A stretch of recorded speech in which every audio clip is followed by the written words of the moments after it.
Welcome to our high-octane financial blueprint for maximizing income while crushing debt. Today, we'll focus on how high-earning professionals with significant student loans can use aggressive tax optimization and disciplined budgeting to reduce payments and accelerate wealth. To set the stage, we'll show you how reducing adjusted gross income can lower income-driven repayment amounts and boost your path to forgiveness. Let's jump in. High earners often enter the workforce with substantial student debt, and the stakes are high. The right tax optimization and budgeting approach can reduce mandatory payments and grow investments simultaneously. If you are pursuing public service loan forgiveness, your actions this year directly impact your payment and forgiveness path. Next, let's look at today's game plan. Here's our roadmap. First, we'll cover the core strategy of lowering adjusted gross income to reduce loan payments. Second, we'll ensure your emergency reserve is solid. Third, we'll stack tax-advantaged accounts in the most impactful order. Fourth, we'll refine your budget and plug leaks. Fifth, we'll compare an S&P 500-only approach to a more diversified portfolio. Sixth, we'll define when a taxable brokerage is appropriate. Seventh, we'll outline the PSLF playbook and map your monthly cash flow. Finally, we'll end with quick quizzes to reinforce the learning. Now, before we proceed, a brief but important disclaimer. This content is educational and not financial, legal, or tax advice. IRS limits and PSLF rules change, so verify current guidance and consider consulting a qualified professional such as a CFP or CPA. With that in place, let's dive into the core strategy. The central idea is that pre-tax contributions reduce your adjusted gross income.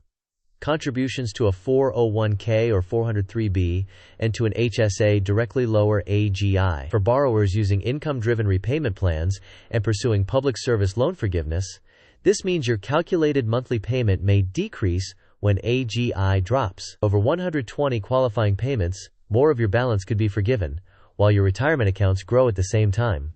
The practical takeaway is to prioritize maxing pre-tax accounts because they simultaneously reduce loan payments and build wealth. Next, we'll ensure your financial foundation, the emergency fund, is ready.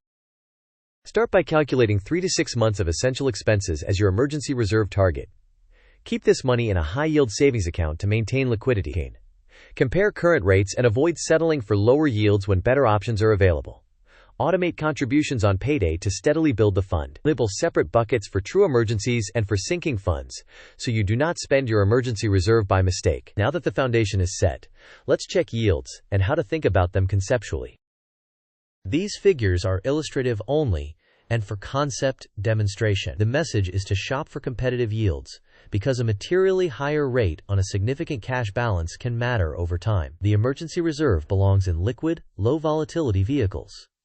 Next, we'll prioritize your investment accounts to maximize tax advantages.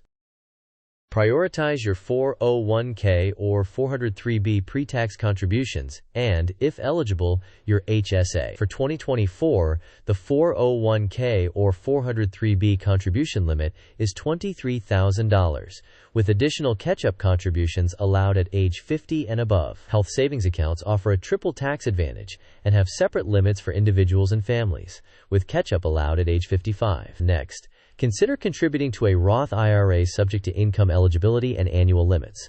Always capture any employer match because that is essentially free compensation. Only after rebuilding the emergency fund and maximizing all tax-advantaged spaces should you consider taxable investing for long-term goals. Now let's compare an S&P-only approach with a diversified portfolio.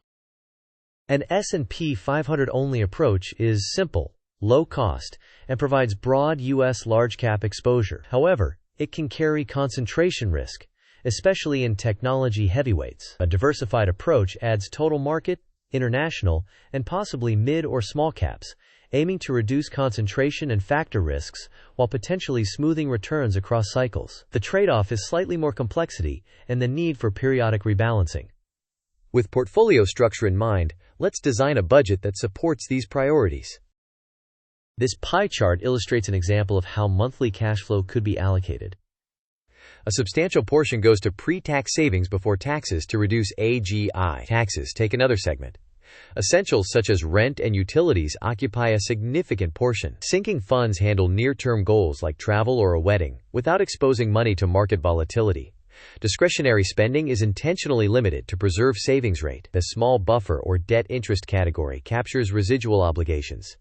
Next, we will refine the budget further by addressing common leak points. Examine fixed costs first. Housing is often the largest lever. Consider negotiating rent, relocating, or house hacking. If commuting costs are high, evaluate public transit, carpooling, negotiating remote days, or living closer to work. Review subscriptions quarterly and eliminate those you do not use. Shop insurance rates periodically and consider appropriate deductibles. Automate savings so it occurs before discretionary spending. As a practical step, track 3 months of expenses, categorize every transaction, and reduce the lowest value categories by 10 to 20%. Up next, a quick knowledge check. Question: where should you keep money for a home down payment needed within 3 to 5 years? Options: A. In a high-yield savings account as a dedicated sinking fund.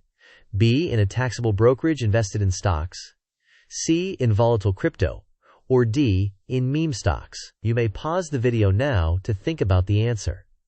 We will discuss the answer in the next section of the video. The correct answer is A. For a 3 to 5 year horizon, liquidity and capital preservation are critical, so a high-yield savings account is appropriate. Market volatility in taxable brokerage accounts, crypto, or speculative stocks can jeopardize the timeline. Now let's map your PSLF playbook. First, verify your employer is PSLF eligible and submit the required forms annually. Second, enroll in a qualifying income-driven repayment plan and recertify your income and family size before deadlines. Third, maximize pre-tax contributions to reduce AGI and thus reduce IDR payments. Fourth, ensure you make 120 qualifying payments and avoid forbearance or deferment that may not count. Fifth, document everything, including pay stubs, W-2s, and your payment history. Finally, after 120 qualifying payments, submit for forgiveness. PSLF is federally tax-free. Next, let's visualize your monthly cash flow mechanics. This sequence diagram shows the order of operations. Employer payroll directs pre-tax contributions to the retirement plan, then withholds taxes on the remainder, and deposits net pay to checking. From checking, you automate transfers to your HYSA sinking funds and your Roth IRA. You then pay essentials like rent and commuting costs, leaving discretionary spending for last. Conduct a monthly review to adjust targets and eliminate leaks. Now, let's address when a taxable brokerage makes sense. For goals within 5 years, prioritize liquidity and capital stability by using a high-yield savings account. Only fund a taxable brokerage after your emergency fund is rebuilt and you have maximized tax-advantaged accounts such as 401k or 403b, HSA, and Roth IRA. Use taxable accounts for truly long-term objectives where market risk is acceptable and time horizon is sufficient. Remember that, on the PSLF track, pre-tax contributions reduce payments. Extra principal payments may not be optimal. Next, a second quick quiz to reinforce the AGI concept. Question: which action both reduces your income-driven repayment student loan payment and increases your net worth when pursuing PSLF? Options are A. Increasing pre-tax 401k or 403b contributions. B. Contributing to a Roth IRA. C. Making extra payments while on PSLF. Or D. Buying I-bonds. You may pause the video now to consider your answer. We will discuss the answer in the next section. The correct answer is A.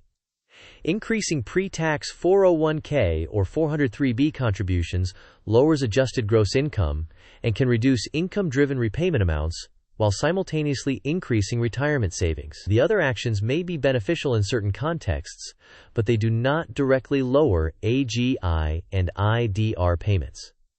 Next, let's capture the key points you should remember. Remember these core ideas.